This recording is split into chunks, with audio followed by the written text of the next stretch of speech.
All right, good morning, trade pros. Welcome to Morning Market Update for this beautiful Monday, September the 21st. I had to check the calendar. This is George from Trade Pro Academy. Hope you guys have had a wonderful weekend and you're ready for another work day with us at Trade Pro Academy. We got some exciting stuff to talk about in today's report. Markets are extremely bearish overnight, as expected.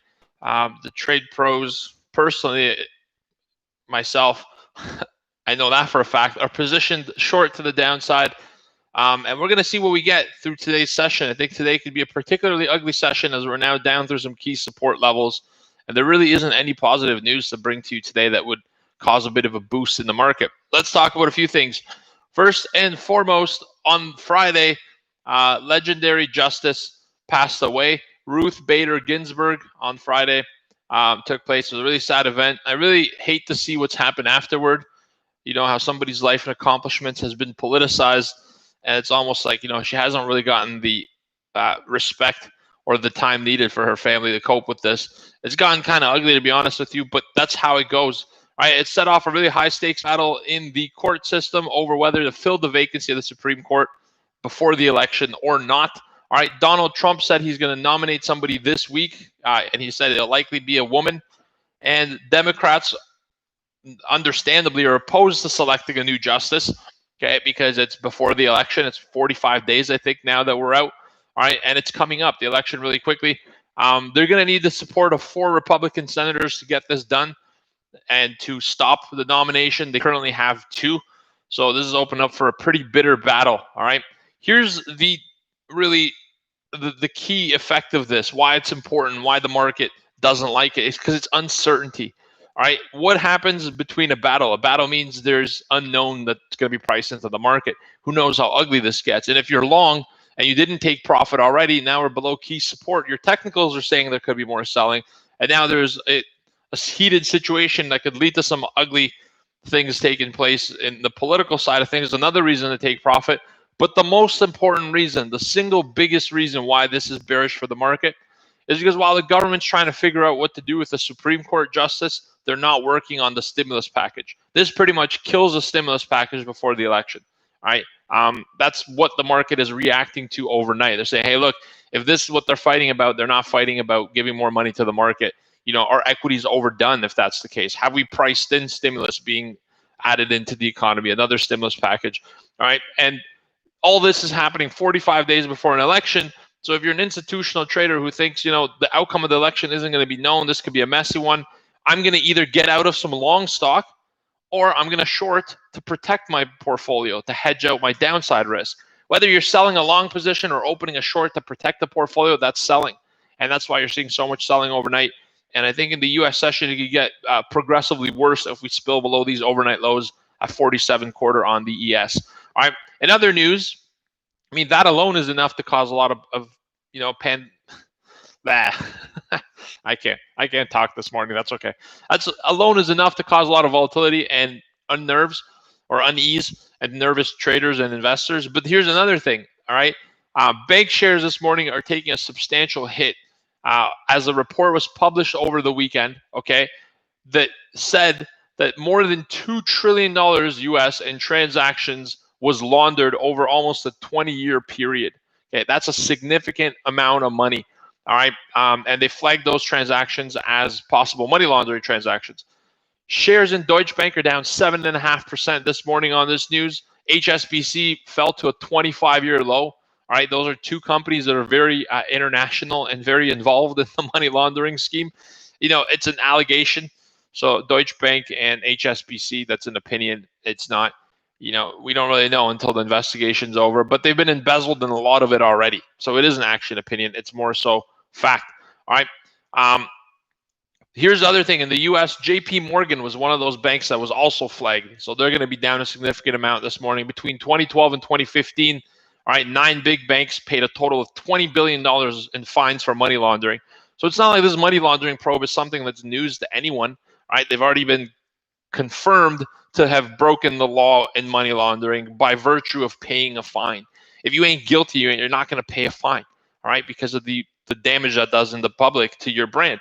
And so you're going to fight that. And they obviously did and didn't win and ended up paying the fine, all right, settling to it, etc. The only reason somebody settles out of court is because they don't want any of those documents to ever be unsealed to the public in a court trial, all right?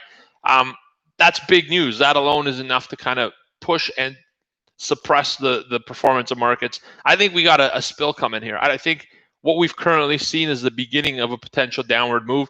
And I'll change my opinion if we start to break some upside resistances. At the moment, we're putting in lower lows, lower highs. I have no choice but to look for some more short continuation. All right. Not saying the bull market's dead. I am saying it's overbaked. All right. And we got to let it cool down a little bit, especially heading into the election. I don't know that we get a rally going into the election. I think it's an unknown. All right. There's a lot of uncertainty in how this one's going to go. It's shaping up to be ugly and prolonged. And ugly and prolonged, they're not things that make investors calm at night. And so they want to sell and take some profit. Other news this morning, Blix, which is a U.S. app maker, all right, sent a letter to the EU antitrust chief, all right, saying that Apple is not playing fair. So this is interesting because we know that Apple is being looked at in the U.S. for the same situation, all right? They were on the stand doing their testimony about their app store along with other tech leaders. All right, Tim Cook kind of escaped a lot of the pressure during that testimony. But it looks like now there's going to be a potential European investigation that could open up some additional inquiries into Apple's App Store, all right? And whether it's fair, whether they crowd out people, whether it's anti-competitive, et cetera. So that's not good. That's not good for Apple. And Apple's a huge part of the driver for the upside. The average stock since the coronavirus pandemic hasn't done as well as the index. How is that possible? 5 big companies are pulling the weight of the whole market. And so Apple's one of them. You got to know that Apple's a really big one of them. In other news this morning, if that wasn't enough, Nikola stock plummets 25% pre-market. It's actually down even more at the moment. This is interesting. Trevor Milton unexpectedly resigned days after the SEC probe got underway. This isn't good news. Like I said, you don't resign if you believe in your innocence. If the truck is really powered and not rolling down a hill, you're not resigning on your own. You're going to fight that to the end because it's your brand, it's your life's work, it's your life's passion. You don't just step down at the first showing of adversity. That's not what should happen to somebody who believes and contends that all those allegations by the short seller report are false and inaccurate. All right, he says, I'll be cheering from the sidelines with you, your greatest fan. You're not the greatest fan. That's one of the most cowardly things I've ever seen done, to be honest with you. It's very interesting. That kind of confirms a lot of what the report was saying, or at least there's an opportunity for the report to be true. And in that case, there's liability. What is Nikola without Trevor Milton? That's the big question. I've contended this. As soon as the report hit, in our morning trading room, I said, this is probably going to end up with him leaving the company. I didn't expect it to happen this quickly. Now it's a chance to see what Nikola is really about and how much investors believe in the product and not the fanfare of Trevor Milton. He's out, and it's interesting that it's happening during a probe. All right. None of this news is positive. I tried really hard to find market positive news. The U.S. dollar's up pretty strong this morning and overnight. That's pushing gold down, equities, and Bitcoin. All assets are getting hammered at the same time this morning. All right. That's on a strong dollar because of all this news. All right. The dollar is a safe haven. It's a traditional, proven safe haven because it's an international reserve currency. All right, today's markets, again, there's no good news. Japan's flat. Hong Kong's down 2%. China's down 0.6%. India's down 2.1%. In Europe at midday, London's down 3.4%. Paris is down 3.2%. So is Frankfurt. All right, and in the U.S., Dow's down 2.1%. S&P's down 1.9%. NASDAQ's down 2% as well. And trading just a couple points off the lows, about 8 points. A lot of sell pressure. So the question this morning is, will we get a little bit of a rally upward to get some buy stops overnight? The answer, I think, is going to be no. I think we take out this overnight low and continue lower. So today, if we do get below the overnight low, it becomes a relatively easy day for more experienced day traders and a hard one for retail traders, right? Because if you believe that stocks only go up, today's going to be a potentially tough day. So you might want to just take a bit of a time off. I wore a Sell the Effing Rip t-shirt. Not by coincidence. That's the idea I'm starting with. And if we start to take out some resistances above and buy stops come up, I have no problem buying it. I don't want to be short. Okay, I don't want to be short. I have to be short. There's one thing on what the whole optimistic picture is and the kumbaya moment. It's another thing to be a logical, rational investor. And so I have to be short. I was short right after the FOMC announcement, and I'm looking to extend that through a little bit lower.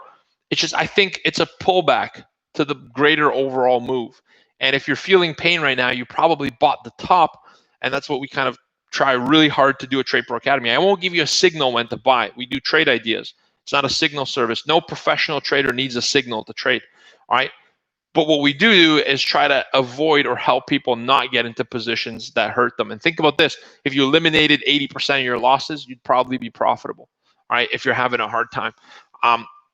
That's the part that we take on ourselves to help out, is to really help you question whether or not the entries are good, because you can't get a loss if you don't enter, right? If you pick better trades, you have less losses, and by that you eliminate the negative performance, a large part of it. There's always losses in this business. Crude is down 2.3%, gold is down 1.3%, Bitcoin down 2.1% as well. Big sell-off here in commodities also, again on the back of a strong US dollar. The calendar this morning or today isn't really great. There aren't many news items. It's all after the closing bell. Feds Williams is speaking, so is Kaplan. But this week heats up. We got a lot of events. This is going to be the slowest day of the week. And then tomorrow through Friday, we got a whole bunch of Jerome Powell speaks 3 times this week. All right, and a whole bunch of plethora of other news events. So, keep it tight today. If you're long term, you got a big decision to make on how you're going to be positioned through this election. And we can only make decisions that are right for us. There is no right trade, right idea for everyone. It's what's right for you. So give it some thought, because I think this sell-off has legs, and we could intensify now that we've broken the key support structure. But all we could do is trade with our eyes and not with our brain. I don't think, I see. I rely more on what I see on the market than what I think of it to really help me stay profitable. All right, YouTube, I hope you guys enjoyed this update. A bit of a lousy morning for long traders and for the overall market, but let's see how we extend lower. All right, key level here is above the 69. You'll probably see some buy stops on the futures on the S&P, and below the 47 quarter will open this thing up and probably see a ton of sell stops get triggered. All right, there's stops above and below. It should be a great day. Good luck. Join our community. We trade every single day together, united and on a team. Trading is not an individual sport. Not when you're doing it successfully. It's a team sport. Look at any institution in the world, and what they have around each other is each other. All right, join a community, and I'll see you guys inside our trading room. We got a lot of fun coming up, especially with the election. Elite traders are going to be trading the night of the election till 1 a.m. if it takes. Like 2016, we actually stayed up to like 1:30. Had a great run of it. All right, we'll see you guys in the trading room. Love you all on YouTube. Take care. We got to open up the mic for some oil analysis and equity levels and trade ideas to start the session. You guys have a great rest of your Monday. Love you all, and I'll see you tomorrow. Take care. Goodbye. Let me just see this comment here. That's so funny. East Village said, the picture below makes me look like I have horns behind me. Ah! That's so hilarious. You're right. Maybe I'm going to have to move it a bit. Love you guys. Dan, you're welcome. Will, most welcome. Ad, you're most welcome as well. Craig, good morning. You guys have a great day. Ciao. Goodbye, YouTube. Hello, Shweta. Ciao.